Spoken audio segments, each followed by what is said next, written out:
Hoje aqui, convido você a participar, a chamar todo mundo e vir para esse podcast mais técnico, mais bíblico, mais teológico e compartilha com todo mundo e vem, porque hoje vai ser top, vai ser da hora. Muito obrigado, reverendo, pela sua contribuição, a sua ajuda no nosso humilde projeto. Seja bem-vindo ao podcast A Bíblia na Quebrada. É um prazer estar aqui compartilhando esse importante tema a quem eu tenho dedicado aí uma parte da minha vida. É sempre um prazer estar aqui. Isso, qual é a melhor tradução? Existe uma melhor tradução? Como que é essa questão da tradução? Existe uma mais fiel ao original? Não? Como a pessoa que está em casa, a pessoa que está começando a estudar agora, o leigo, né? As pessoas que às vezes vêm com essa pergunta, o que você fala para eles? Vamos lá, é claro que essa pergunta requer um tempo maior das perguntas que teremos, mas vamos sintetizar até com o poder de sintetizar que temos. Em primeiro lugar, nós temos que ter em mente que quando uma equipe organizadora, eles decidem fazer uma tradução, ele já tem em mente o público-alvo. Então você pega, por exemplo, um público que vai receber a palavra no hospital. Esse público que está deitado numa cama, eles não podem, por exemplo, pegar uma tradução muito formal, porque você pega, por exemplo, assemelhar-lhe-eis, se porventura, tá na tradução formal lá, um côvado. Até esse doente pegar um dicionário, o significado.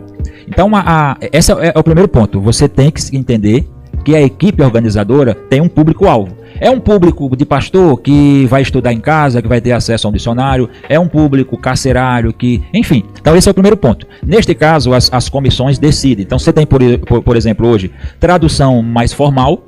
Se você tem um verbo, um substantivo e um adjetivo. Morfologicamente, você tem 3 componentes morfológicos.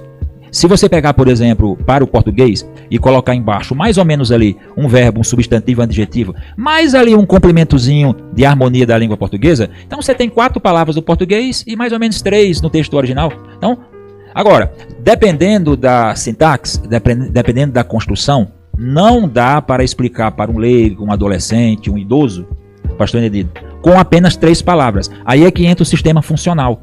Você, em vez de traduzir as palavras, você traduz a ideia. No fundo, aquela passagem, a ideia geral é isso, e você pode colocar essa ideia com um jogo de palavras maior para facilitar para o ouvinte. Então esse é o primeiro ponto que você tem o público. Em segundo lugar, Enedino, nós temos também um problema que nós estamos com línguas sintéticas. A língua grega, por exemplo, a língua latina é uma língua sintética. Você viu que eu estou tentando ser mais simples possível, porque é uma resposta que não é sim ou não. Então eu estou traçando aqui um argumento. A língua grega, por exemplo, sendo sintética, geralmente o famoso sujeito é a pessoa, por exemplo, o pastor pregou a palavra. Essa palavra pastor, esse substantivo, ele vai ser o sujeito. Neste caso, em língua sintética, o sujeito não precisa necessariamente vir antes do objeto, porque a terminação vai indicar. A terminação da palavra vai indicar se aquele substantivo é o sujeito ou não. A partir daí, você percebe que na língua analítica, se você tem, por exemplo, na NAA, eles colocaram a inversão, que geralmente no texto grego está chorou Jesus, perceba que o verbo vem antes. Então, a Nova Almeida atualizada, eles explicaram até para não dar um baque no povo, nós estamos colocando, conforme a fala brasileira, o sujeito em primeiro lugar. Então o sujeito vem antes, Jesus chorou. Então perceba que o verbo o substantivo vem antes e o verbo vem depois. Então qual que é a melhor versão neste caso? A melhor versão não é uma nem outra, porque a língua grega é sintética, que o sujeito vem depois, mas na fala cotidiana, o sujeito tende a vir antes. Então esse é um ponto a ser observado. Então neste caso, já descarta aí, uma não é melhor nem outra, vai depender do público que for colocar para o sujeito vir em primeiro lugar. E por último, você tem que entender também, para fechar, que linka com a primeira, quais são os tipos de texto que ele utilizou. Então, pastor Enedino, a pessoa fala assim, mas espera aí, qual é essa Bíblia mais perto do original?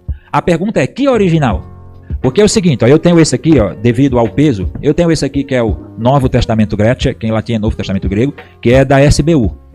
Porém, existe, por exemplo, hoje, o Novo Testamento Grego da Trinitariana. Sociedade Bíblica Universal. É a Sociedade Bíblicas Unidas. Que a Sociedade Bíblica do Brasil é filiada à Sociedade Bíblicas Unidas. Então, claro, esse texto grego, ele é de uso das Sociedades Bíblicas Mundiais.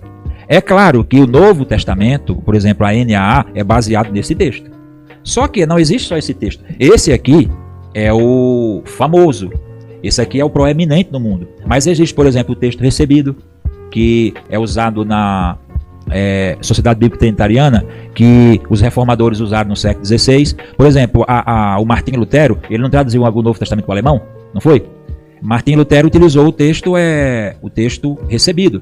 Não tem, por exemplo, a Reina Valera, que traduziu aí para o espanhol. Enfim, então essa frase ela é muito complicada porque você não sabe qual é o original. Então é mais próximo do original que o texto utilizou. Então você tem o Nestlé, você tem o texto recebido, você tem o texto do Roger Fastad, que é dos Estados Unidos, você tem o Robson e Pierpont, você tem outros textos da Tyndale House, que é aquela base do Samuel Tregelles. Então, a